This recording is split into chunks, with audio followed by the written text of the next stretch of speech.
All right, so the Carolina Panthers are in the news again because this has just been how this season has played out after losing their final game of the season, falling to 2-15, and also on top of that, firing Scott Fitterer. We got a busy show here today. Welcome in to the Prowling podcast. I'm your host, DJ Beal, and I'm back once again with the Bahakel sports director, Jeff Taylor. How you doing? Happy New Year. I know, Happy New Year. We started the new year the same way we finished 2023. Yeah, the resolutions is not resolutioning right now, okay? I think that's the best way we can put it. But the big news coming out was Scott Fitterer being fired by the Carolina Panthers after all the different moves that he's made over the past couple of years. Right. That has decimated the team. And I'll be honest with you, when it came out that the Panthers had the number 1 overall pick right after this season, that of course goes to the Bears, I was like, it was like the writing was on the wall. Like for me, I felt like the writing's been on the wall all season. Right. Just because of how the things have played out. But I felt like he might get a little bit of an extension just because he's trying, right? Right. He's trying. He's just failing. He's not doing real well with it. So that was my thing. And, I mean, there's a whole list of things in case to take you guys down memory lane, right, that have happened. I mean, of course, you had the most recent, which was the reason the number 1 pick is in Chicago and not in Carolina, to kind of ease the pain of being the worst team in the league right now, at least record-wise. Right. So you had that. You gave up a whole lot to get it. If you look at the DJ list Moore versus what the Panthers got out of it, it don't look too good. Of course, you got the McCaffrey trade the year before, which that one hurts too because you see what, a lot of people, I think at the time, that trade was given a C-. It was given a C- because he was coming off injuries. He had been injured a little bit. He was still top back in the league. It's just, could he stay healthy? And since then, he's been more healthy Lights than out. not. Right. Of course he is. Yep. Of course he was. Yeah. And it always happens. Yep. And then there's 2 more moves that people are bringing up, especially on our good friends at AP are bringing up as well. It's drafting J.C. Horn, who's missed, I think, 30 games in the last couple of seasons. Right. Right. And then on top of that, you have left tackle Ike Ekwonu. Ekwonu. Yeah. You have him as well, and he's given up the most sacks in the league. Right. So like it's like it goes from bad to worse. Like you're drafting the guys that look like they should be the right guy, or maybe the guy who looks like he should be the right guy but needs a little bit more development, so you don't get necessarily that time to prove like, okay, this was the right pick. But what do you think about the move? What do you think about the moves that have happened subsequently to this? Because, I mean, it's been from bad to worse, but I think this move had to be made. Oh, absolutely, it had to be made. And I think the gist is, if you go back to, going back to McCaffrey and DJ Moore and stuff, we really didn't have a quarterback then, if you think about it. Yeah. And you would have thought, okay, if I'm going to draft a quarterback somewhere in the next year or two, let me keep those pieces in place so at least he, can be somewhat successful. Right. So, we know with the McCaffrey trade and DJ and stuff, the J.C. Horn, I loved watching him play at South Carolina. And the kid's got talent, but if you can't stay on the field in the NFL, you're not successful. And that's just what it is. And, Icky, I don't know. There's almost like he's still that kid. And he hasn't found his mean streak yet, if that makes sense. Yeah. You know what I'm getting at? I mean, to play that, line, you got to be, mean and nasty. Yeah. And I just don't know if he's got that yet. But I think what it all boils down to is when you look at this season and going 2-15, and you had the first round pick with Bryce, I think Fitterer, he had to hit the jackpot with Bryce. Yeah. He had to hit the jackpot, and he didn't. Right. At least. Right. At least that's what appears right now. And then I think as you've heard more stories this week, and it was especially at the cleanout when they were cleaning out their lockers on Monday, there was talk of all the kind of dysfunction that's going on. Of course, when you have 2 head coaches in a time and you haven't had a real head coach for, a couple years now, that dysfunction and, that wears on a young man. And that goes back to who's in charge. And really, listen, is Scott Fitterer the sacrificial lamb to the real problem? And that's Dave Tepper. That's Tepper. When we think about it that way. And it's hard to fire the owner. Huh? It's hard to fire the owner. You can't fire the owner. And so, I think, this offseason to me, in the history of the Carolina Panthers, will be one of the most, important off seasons that I think this team has ever had. Yeah. So you better lock in with the coach, you better lock in with the GM, do it sooner than later. Yep. And let's get rolling. So, like I said, I think Fitterer he made some mistakes, and it just came back to bite him. Yeah, I think, and I will give him credit here. I think he was aggressive. I agree. Agree. I think even the guys he brought in through the offseason with Hayden Hurst, with Miles Sanders, Adam Thielen, who, of course, I think trying to put pieces in place. Yeah, he was trying to, trying to fix maybe the wrongs that he made previously.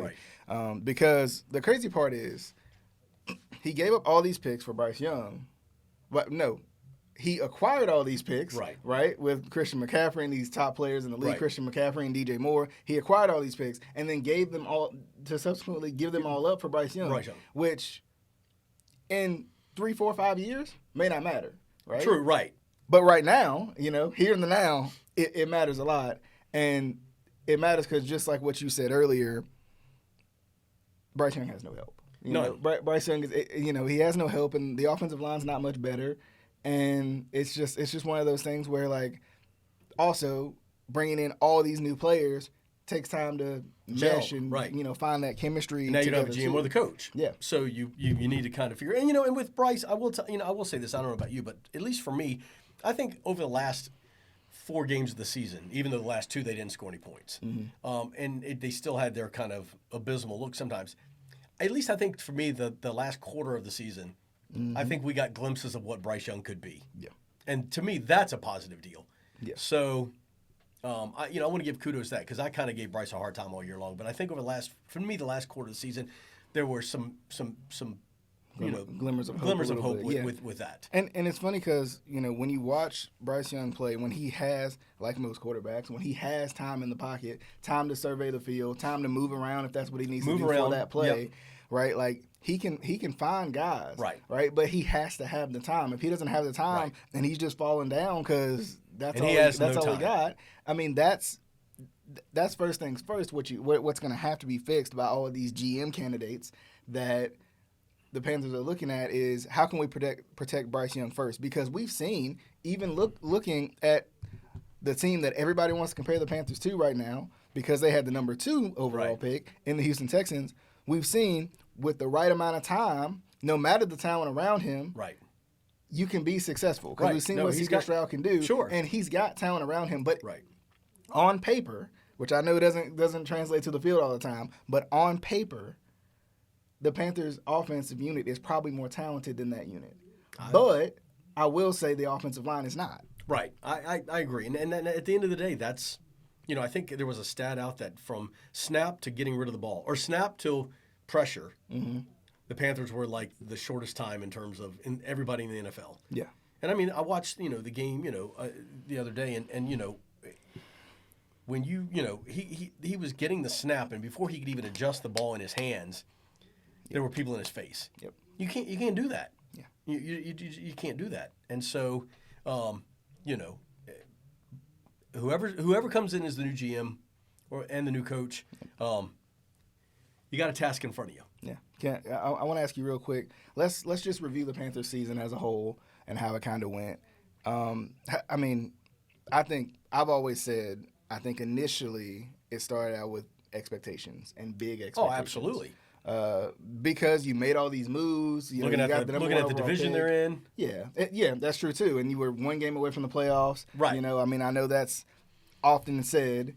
Last year, one game away from the playoffs, actually hosting a playoff game. Right. And you felt like you would just take that next step forward, but then you kind of moved yourself backwards because of the assets you had to give up to get the number 1 overall pick. So, to me, I'm gonna be honest with you. I think that while Bryce, I thought he was a good pick and stuff like that. I think what got me is I still go back to you didn't make the right coaching move. Mm-hmm. I like Frank, good guy, but he'd gotten fired the season before, in season from Indy. Mm-hmm.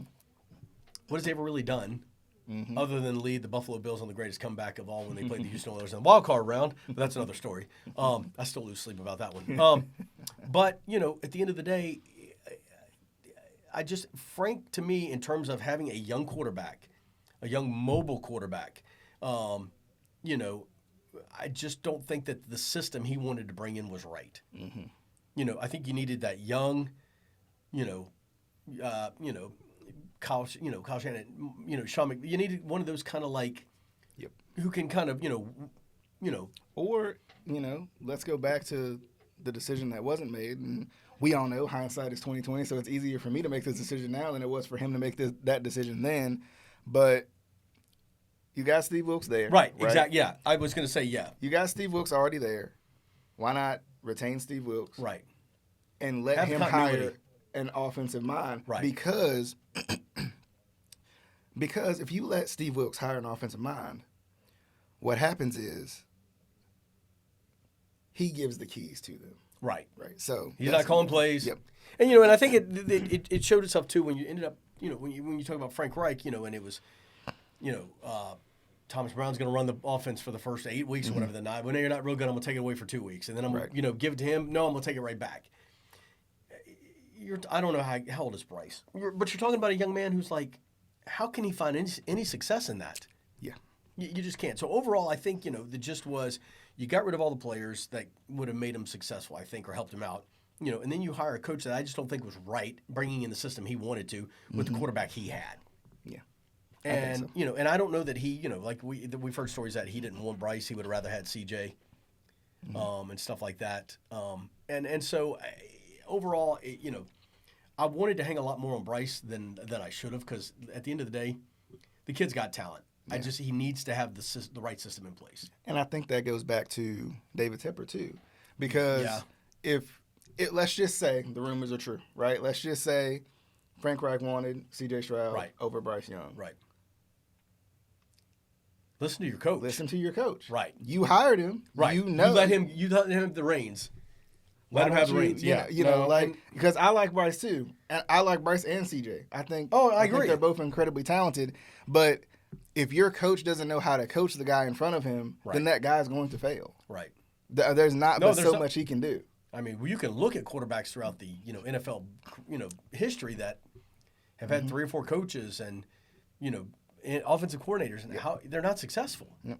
And it's just because you got to get the right system in place. And I think, I was always more of a guy like line up and play football. Mm-hmm. But when you get analytics and everything else, that's not the way it is nowadays. Yeah. You got to have that offensive-minded coach who can kind of, and the game has changed. So when you brought in Frank Reich too, you're talking about an old school coach. Yep. And I think maybe in today's world, the old school mentality maybe doesn't work as much as the new school, unless you have the players to run an old school type offense. Right. So.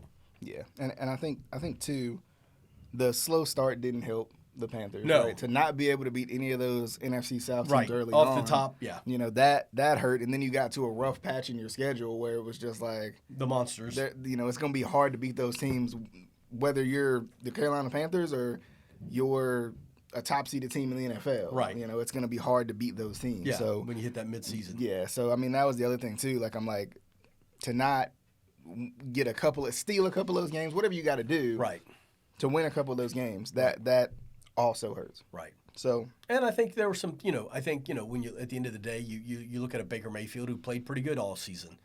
Mm-hmm. You look at a Derek Carr who, had his moments with the, we can talk about Desmond Ridder, but at the end of the day, and so, it was the perfect storm. Yeah. At the end of the day, it was the perfect storm to kind of, I don't want to say collapse a franchise, but you know what I'm getting at. Yeah, it was definitely tough. And then, throughout the season, I know Lawrence and I talked about the kind of those potential get right stretches where it's like, you started off slow here, but these are a couple of winnable games right here that you could stack together and turn everything around, because the division was still winnable up until probably 5 weeks ago, maybe for the Panthers. Right, yeah. I mean, so you were still in it with 2 wins. Yeah. So that's the crazy part about it is you were still in it, but they just couldn't find what they were looking for. So I think the biggest thing is going to be hiring the right pieces to coach Bryce Young up and put the right pieces around Bryce Young so that way you can kind of prepare yourself into the future. And I don't know what their cap room is for this upcoming season, but they need to do something the Carolina Panthers have never really done, and that is spend the money. Because when free agency hits, because listen, what do you get? The 33rd pick now? What are you, the first pick in the second round? Yeah. Listen, whoever they hire, like Dave Tepper, look at me. Go spend money. Yeah. I mean, seriously, that is, if you're going to give us any hope as fans for next season, the first thing you do is hire a great coach and a great GM, but you need to spend money in the offseason, which the Panthers have not done a whole lot of. Yeah. And they did a little bit this offseason, but I'm talking you need to bring in a couple of studs. Yeah. I agree. And I think, it's going to always go back to this, but you're going to have to find some sort of offensive lineman. I don't know who's available off the top of my head. Yeah, I don't know. And I'm sure that'll come up as we get closer and closer to the offseason. But if there's guys out there that you can go pay a little bit of money for, you better go. You're gonna have to do it. I think maybe you learn from your past and keep the key pieces that you have and just try to build around them. Because at the end of the day, I mean, listen, Adam Thielen had a pretty good season, and he still, I think, can get the job done. Right. And I think to have a veteran receiver like that on your team is really important. Right. But then you take a Hayden Hurst who really, the whole tight end thing just kind of was weird. It kind of fell apart. It was almost non-existent. But, DJ has come along in the last couple of weeks. So in the offseason, go find if there's some offensive linemen available, and it's not a pretty sign when you talk about free agency. Yeah. But at the end of the day, Miles Sanders came along. Listen, Chuba Hubbard, ran the ball well. Yeah. They kind of gelled. Yeah. Go get yourself some linemen. Yeah. During the free agency. And my other thing is, too, because I get that running backs are different now. They don't want to be, teams don't want to pay running backs because of the value of a running back. But the Miles Sanders thing, right? It's just been it's been hitting me all season long because, he didn't have nearly as many yards as even Chuba Hubbard. And this is a big signing guy, and everybody wants to put the blame on Miles Sanders, but I think it goes back to that offensive line. I mean, you can't. He goes from one of the top offensive lines in the league, to one of the worst offensive lines in the league, and you expect him to just get in there and I'm gonna push did. back. Okay, I'll push back a little bit because I'm gonna go to my team. I mean, the Tennessee Titans don't have the most powerful offensive line. Right. They've given up, I think, the more sacks or close to most sacks in the NFL this season. But you got a running back who finished second in the league in rushing. And maybe Derrick Henry's just a different beast. Right. But what I'm saying is, I get what you're saying, but at the end of the day, too, is, a good running back finds their own way to go. Okay. And but go ahead. I'll push back. Go ahead. I'll push back your pushback. I feel like, now, you probably know a little more about the Titans than I do, but I feel like when I watch the Titans, they are a more run-centric offensive line. They're built to push forward. Yeah, you're right. I get that. Pull back. I got that. So, in other words, we're going to get our offensive line that's going to be a run-first offensive line and not a pass-first. Right. And listen, that goes back to the mentality of a coach. I mean, Mike Vrabel, who we'll find out in the next few days whether he's back or not, maybe he could come to Carolina. But his mentality is mean, nasty, up front, let's get it done. Yeah. Wear you down, get to the fourth quarter, and go there. So I get what you're saying. Yeah. I absolutely understand that. Okay. So I mean, I think there's room to grow. I think you just got to find. It's a puzzle at this point, and there's a couple pieces high under the table. There's a couple pieces that you got to search around a little bit and find. There's a couple pieces that, I lost that piece. I got to go pay and find that piece. Right. So I think that's going to be the biggest thing for the Panthers coming up. So were there any candidates that stood out to you in terms of GMs? Oh, that they've talked to? Because, I mean, I know. I think, to me, one of the ones that I think has done a really good job and kept things kind of, in the mix, the Buccaneers assistant GM, Mike Greenberg. Listen, say what you want about the Bucs, but they've been consistent. Yep. And, you go out and get Tom Brady, and you've kept Mike Evans around. You've kind of, kept that team in check, and they're in the playoffs. Yeah. I kind of like him. The other one that kind of hit me is not the Giants. Anything related to the Chiefs. They're talking to the Chiefs Vice President of Football Operations, Brant Tillis. Chiefs janitor, bring him over. Yeah, I mean, hey, at that point, the Eagles, the Saints, they're talking to Ravens Vice President of Football Administration, Nick Mateo. That could be a good one, too, because the Ravens have this Lamar, maybe a similar mentality to what the Panthers do in the front office. They find the right pieces here and there, and that's what made the Panthers successful in that Super Bowl run is that they may didn't spend a whole lot of money, but they had the right pieces in place. When it was time to spend money, they grabbed this guy. When it was time to spend money, they grabbed that guy. So that might be another guy who. And the Ravens, you don't want to say they mirrored the Panthers in terms of, but you got a mobile quarterback. The running back. It blows my mind. I can't remember the Ravens. It's because they run by committee. Right, exactly. But they get the job done. Yeah. So and they brought in the right coach to do it. They brought in the right pieces in terms of the coaches to work with what they have. Yeah. So I think those three to me would be kind of like something that you jump on. Right. Don't go get somebody who's never been in the NFL. Don't pull any move like that. Yeah, I think I agree. I think you need to go aggressive with both signings. Head coach, you probably need a young offensive mind, and if you go defensive mind, the defensive mind has to not be afraid, and typically they're not, but has to not be afraid to give the keys to the offense. Right, give the keys to the offense to the offensive coordinator. Yeah, right. Not be like, well, we're going to play this and play not to lose football. We're gonna, we're playing to win. So, I think that'll be interesting how that plays out too. But should we get into the playoffs, or how you feel? Well, just real quick, coaches wise, okay. Yeah, for me, just real quick, as of this, today or when we're doing this, 9 head coaching candidates who they've reached out to. Lions offensive coordinator Ben Johnson, Texas offensive coordinator Bobby Slowick. Bengals OC Brian Callahan, Cowboys DC Dan Quinn, Ravens defensive coordinator Mike McDonald, Dolphins offensive coordinator Frank Smith, Rams defensive coordinator Raheem Morris, Ravens offensive coordinator Tom Monken, and Buccaneers offensive coordinator Dave Canales, or I don't know how you say that. Yeah, to me, it goes back. If you can get the GM or if you can get the vice president or whatever operation for the Ravens, I'd go after Todd Monken. I mean, listen, what he's done with Lamar and that team has been fantastic. And then I think for me, the other one that stands out is Raheem Morris in terms of the Rams defensive coordinator, because I think he's done wonders this year with that team. Yep. And then whatever else floats out there. If Bill Belichick comes up, I don't think you take Bill. But interestingly enough, I've heard it though. I mean, because he's a defensive. Yeah. If you bring him in, and he's willing to, bring in an OC. I don't know Josh McDaniels, but. But I could see that. Yeah. I don't know that, if Mike Vrabel leaves the Titans, I think he'll go to New England and go there. But, Mike Vrabel to me would be a fantastic coach for the Carolina Panthers, just because of, I think right now, and this is the gist, and this is going to sound horribly bad, but I think right now everybody looks at the Carolina Panthers as doormats of the NFL. Mm-hmm. They're going to be in for a long road, blah, blah, blah. But you're bringing a coach who kind of has that.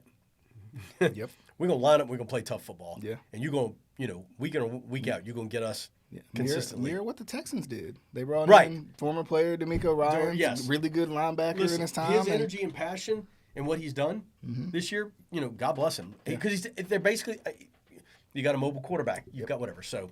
Yeah. And I think when I look at this list, interestingly enough, Eric Bieniemy is missing off of this list after Ron Rivera got fired, which makes me think that he's the next in line for the Commanders. I think so. Redskins, sorry, the think Commanders. So. I mean, why would you not? Yeah, and I've been saying and don't bring Ron back. Yeah, that's true. Yeah, I think it's time to go in a new direction. I agree. I think based off of this list, I think Monken is a good one. This is just my personal opinion on this one. With Monken, because he's a first-year offensive coordinator, not first year in the NFL, but it's only like his third stretch in the NFL. Right. I say give him, and the Panthers can't, right? But I would personally say give him a couple more years to get into that even more. Yeah, right. But because everybody can have 1 year, everybody can have one good year. Yeah. Now Mike McDonald, I think, could be a good one. Agreed. Yeah. Because with Mike McDonald, he's gonna handle the defense, and he's gonna let the offensive coordinator do what the offensive coordinator does. Yeah, that's a good one. Yeah, that'll be good.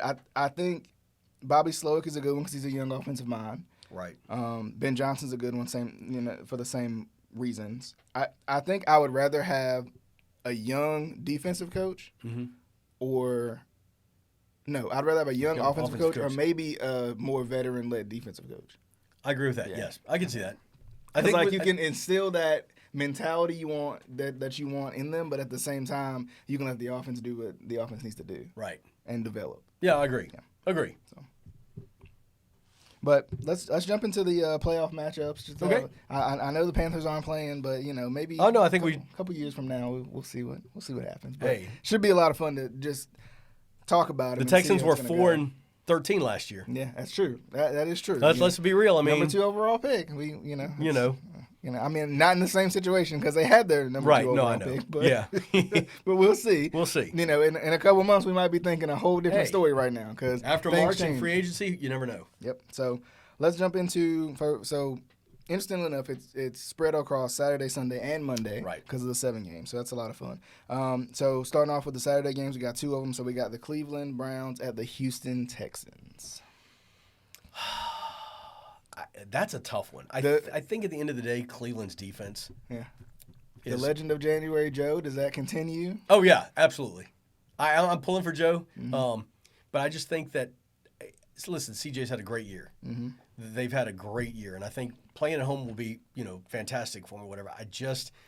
Cleveland's defense is so strong and so tough. And listen, they put up 30 points in the last 4 games since Joe's been there. Mm-hmm. Or maybe Joe comes back to reality. But you're talking about a veteran quarterback who's been there, done that, has a defense to back him up, a run game. I just think that overall Cleveland, I think they're the better team. I think they get the win. And it's funny because I'm a big Joe Flacco guy and don't need to tell nobody. But I love him. I feel like Cleveland is, and I hate to say it, but Cleveland is the perfect situation for Joe. Because you got a top-flight defense, you got an offense that has weapons because the Ravens didn't really have weapons when Joe was here. But he had a D. But they had the defense, right? And, this is what the Browns want to do. That's kind of the difference between Deshaun Watson and Deshaun Watson's, throw the ball every time, right? Joe's like, we don't have to throw the ball every time. I'll lean on this run game and then the play action because I got a big arm and there we go. Right. So I think – I don't know. It's interesting because Houston has nothing to play for. Like they do. Like they're in the dance, so they have plenty to play for. Oh. But Houston, anything they do past this is house money, right? Yeah, like it's like cake. It's like whatever, right? So. But is it the same thing with Cleveland? Think. It could be. I mean, it could be. That's true. You're talking. I mean, that's tough. Right. That's tough. I just think at the end of the day, and maybe listen, see. I think for Panther fans, the worst thing that could happen is CJ goes out and balls out. And I just like Joe. I think, and here's the interesting thing about this, and we'll move on or whatever. But to me, my next question is Deshaun Watson done in Houston? I don't think he's done in Cleveland. I don't. I mean, sorry, Cleveland. No, I said Houston. I know. I meant Cleveland. I don't think is he done. Well, I mean, you got Cleveland and Houston in the same. It's easy to mix that. I would have loved for Deshaun to have been healthy. Yeah. And had to go into Houston that would have been and play. But anyway, long story short, I like Cleveland. I think, too, I don't think he is. I think they paid him too much money for him. Well, they've made their bed. Now they got to lie in it. Yeah, they're going to have to figure that. And it's one of those things, too, where, yes, Joe has had this magical run, but do you hitch your wagon to Joe Flacco as he gets older, too? That's a whole other thing. I think Joe might – I think Joe will – depending on how far they go in the playoffs. And I think – listen – I think they could be like a sleeping giant. Dangerous, yeah. If all of a sudden they get to the big game and stuff, does he all of a sudden go, "Hey, I'm good, I'm done"? Yeah. Who knows? It's crazy. It is crazy. I think Houston wins. I think Houston. I think the young guns just figure it out. Have fun. Yeah, and it's funny because Houston played against a good defense in Indy last week, and they found a way to win. They found a way to make big plays, and I think that's what they'll do in this game too. Right. Not a lot, just enough to win. Right. No, I can see it. Yeah. It'll be a fun game to watch. It will. Miami at Kansas City. We talked about this. Streaming only, which is odd. Yeah, on Peacock. I don't know what was. I mean, there's all these games. You're going to stream that one on a subscription service. I'm sure they're not. And that's the game too, where, you're talking about Tyreek Hill. Going, back into, I say Arrowhead. I don't even know what it's called anymore. It's still Arrowhead. It's Arrowhead. It'll always be Arrowhead to me, no matter what they change. Listen, Miami's got to right the ship. I don't think they've played well in the last 4 games of the season, at least in my opinion. Mm-hmm. And KC, listen, to go into Arrowhead in January and beat them, it's tough for anybody. I just don't think KC is the same team they were. However, their defense has played stout. Mm-hmm. I mean, their defense has played awesome. So as much as I don't like to say it, I think Kansas City gets the win. Yeah. I think Mahomes pulls his, postseason magic and they get the win. Yeah. I think Kansas City I don't feel like has looked great, but Miami can't be the winning team to save their lives right now, and I don't know what it is, but they can't be a losing team. Yeah. Sometimes they're struggling, I feel like with Kansas City, I feel like that the Miami I can't beat a good team right now. I think it's just going to continue. And I think I think Kansas City's defense is better than Miami's. Yeah. So even though Miami may have more talent on the offensive side of the ball, I just think that Kansas City in Arrowhead in January with the experience they have in Mahomes, Yep. I think they get the win. Yep. So I think I'm gonna go Kansas City as well. For Sunday we got Pittsburgh at Buffalo. How in the world did Pittsburgh make the playoffs? I'll never know. But anyway, I've never had so many Steeler fans call me and congratulate the Titans on beating the Jags and getting both Buffalo and Pittsburgh in that. So all you Steeler fans out there, you're welcome. What a collapse though by the Jags. I mean, they lost 5 of their last 6. And people were talking about them being, Super Bowl contenders. Yeah. And it came down to court. I mean, Trevor Lawrence had 11 turnovers, I think, in the last 4 games. Yep. You can't do that. Yeah. Pittsburgh, listen, Buffalo, that I don't, and there's a good chance T.J. Watt doesn't play. That's true. And I just don't know that. Listen, their offense is not going to stay with Buffalo. I don't think that's. No. I think that's going to be a rout from the get-go. Yeah, I think it could turn into a defensive game just because of how Pittsburgh plays football, but. I think Buffalo's going to blow them out too. And I think Josh Allen needs to, listen. They won this past week on some, weird plays and stuff like that against Miami and stuff. You got to clean that up. Yeah. But I just don't think on the offensive side of the ball, Pittsburgh can get it done. It's crazy the difference. Trevor Lawrence turns the ball over, Jaguars lose. Buffalo turns the ball over, Bills somehow win. Somehow another win. I know. Don't understand it, but go figure. That's how it goes. Green Bay at Dallas. Why you think about it? I'm gonna say this. Dallas hasn't been able to beat a winning team all season, right? Yep. Green Bay barely winning, but they're winning, I think. Oh, listen. Green Bay is gonna upset them. I don't know what it is. It's just something. It's something in me feeling that way. Mike McCarthy going up against his old team. Yep. There's a lot of those. Dak Prescott. Is it scripted for real? Yeah. Dak Prescott. Yeah. Listen. Which quarterback are you going to get when it comes to Dak Prescott? Yeah. The one who, you're talking postseason against a solid team on both sides of the ball. Mm-hmm. Green Bay has 0 to lose. Mm-hmm. Dallas has everything to lose. Mm-hmm. I like Green Bay to pull the upset. Okay. Yeah, I think so too. I just think that, and the longer that stays a game, you can find out what type of quarterback you got in Dak Prescott. Yep, that's true. Interestingly enough, Matt Stafford going back to Detroit. The Rams at the Detroit Lions. As much as I want to say the Rams, I think there's something special about Detroit this year. Okay. I think that they are just kind of a team of destiny. They haven't been in the Super Bowl ever. Mm-hmm. I think they have the team that can make a run. I think they have a coach who is fantastic in Dan Campbell. Once again, I think it's one of those games where really the Rams have nothing to lose. Mm-hmm. And the Lions at home for the first time. I don't know when was the last time they even hosted a playoff game. Yeah. I think it was 35 years is what I've heard, or 30 plus years. Mm-hmm. Place is going to be insane. It is. And listen, Jared Goff, when he gets a chance and you give him the time to throw the football, the kid can ball out. So I like Detroit. Yeah, I feel like this game right here has all the makings of that old school typical Detroit letdown. Yeah. this is no. I got you. I don't think there's trap games per se in the playoffs. Right. But this is one of them. I can see that. The Rams and it's not because the Rams are bad. The Rams are talented, really well coached. Right. Pretty good defense. Yeah. This is one of those games where the Rams can sneak up on you, punch you in the mouth, and walk out. Yeah, I can see that. And I think that might happen. I'm going Rams. Okay, cool. I'm going upsets. I'm going upsets. Hey, it's all good. You know, that's why we play. That's why they play the games. And that's why I don't put money on it. Neither do I. Philadelphia at Tampa Bay. Listen. There's no way. No, I'm not gonna say that. But, listen. I don't know how healthy A.J. Brown is. Oh, I forgot about that. And somebody else is hurt. I can't remember who it is. Jalen Hurts hurt his hand. He did, I think it's not broken or whatever. Listen, I think Tampa pulls the upset. Now that you bring it up, I think the Eagles are in a team that they haven't looked good for a month. Mm-hmm.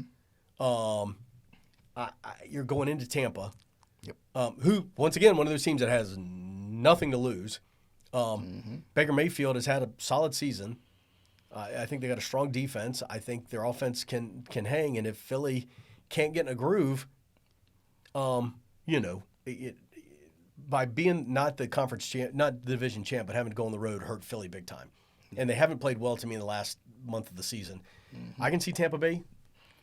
I think I can see Tampa Bay sending them home. And I think there's more going on in Philly than people know about in terms of I don't think the locker room's – I think the locker room's a mess. Mm-hmm. It's crazy, though. How in a year – it's funny. We talked about how quickly things can change. Mm-hmm. How in a year you go from not only in the Super Bowl, right? You lose the Super Bowl, but you're in it. Super Bowl contender this year. I mean, it's been up and down. Welcome to the NFL. But how does it change so quickly? So, Kevin Byard, who played at Tennessee mm-hmm. and joined the Eagles this year. He, on a radio show, said something to the fact of, and I'm paraphrasing it, but was like, I was in Tennessee. It was a small-town market. We were a family. We were brothers. There was no disconnect. There was no kind of, separation, like in the locker room or whatever. Mm-hmm. I come to Philly, and it's a complete opposite. Hmm. And so for Kevin Byard, who's a veteran in the league, one of the best safeties in the game, mm-hmm. to say something like that – mm. And I'm not giving A.J. Brown a hard time, but I just know that people said that when he was in Tennessee, could he keep his head on straight? Mm-hmm. You see DK Metcalf from the Seahawks a lot of times.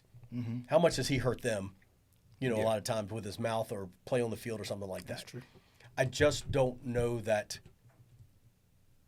I think all the pressure is riding on the Eagles. Mm-hmm. I think they're, whether A.J. plays or not, they just haven't played well. And I just think Tampa could – Baker's like, hey, this could be my swan song. Yeah. So if all things considered, would this be a moment where, let's say Tampa beats them? Right.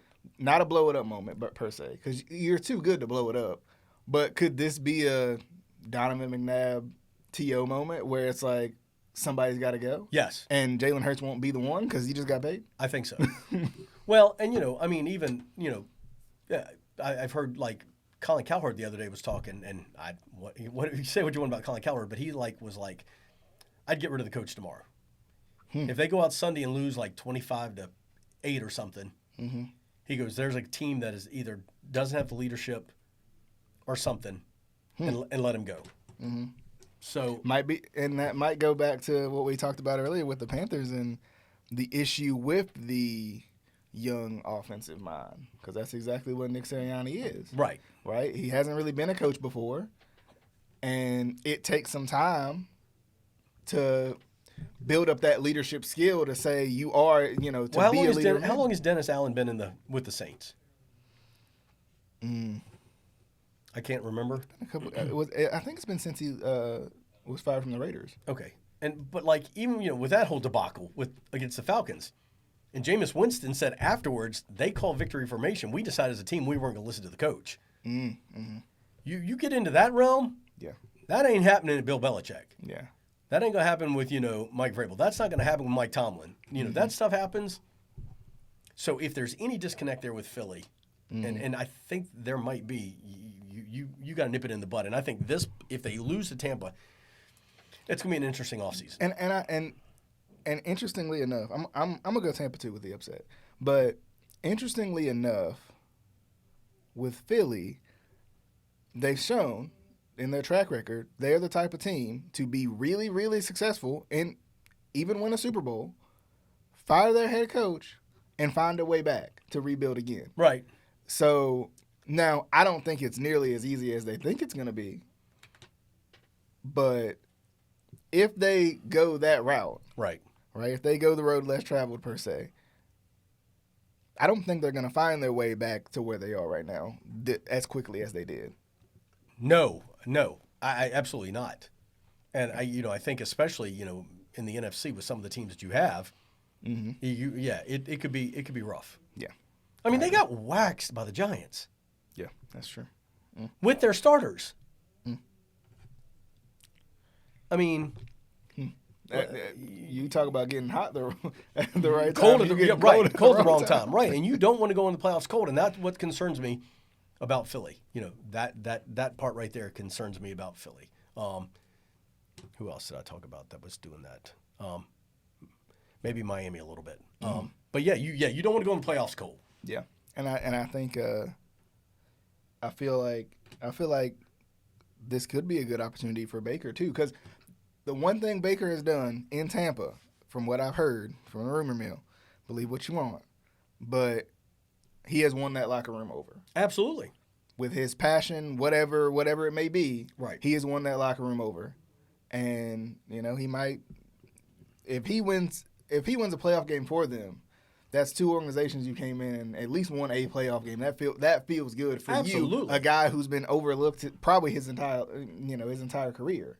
So I think Tampa could be a scary team. They could. I think they could. They could. I think they could be a scary team in the first round, but other than that, I don't know. I don't see Tampa going in and beating San Francisco. No. Or anything like that. I mean, unless whatever happened last year happens to San Francisco again. That's about the only way that's going to happen, but we'll see. We'll see. But I'm hoping it's Cleveland and Detroit as the Super Bowl. Two teams that have never been. That would be fun. It would be the worst thing for ratings in NFL. Right. I don't want to see it, but all fandom aside, would be, if I took my fandom out of it, it would be fun. It'd be fun to watch. But Jeff, I definitely appreciate you for coming by. It was fun, man. As always. As always. Once again, the Keep Prowling podcast is on all major podcasting platforms, so check us out. You can check out the 704 High School Highlight as well. Yep, that gets back on running this week. Yeah, it'll be a lot of fun. Yep. It should be a lot of fun to keep everybody up to date on what's going on, because it's always a lot going on. Always a lot going on. It's going to be an interesting couple of months. It definitely should be. But we'll definitely see you guys on the next episode of the Keep Prowling podcast.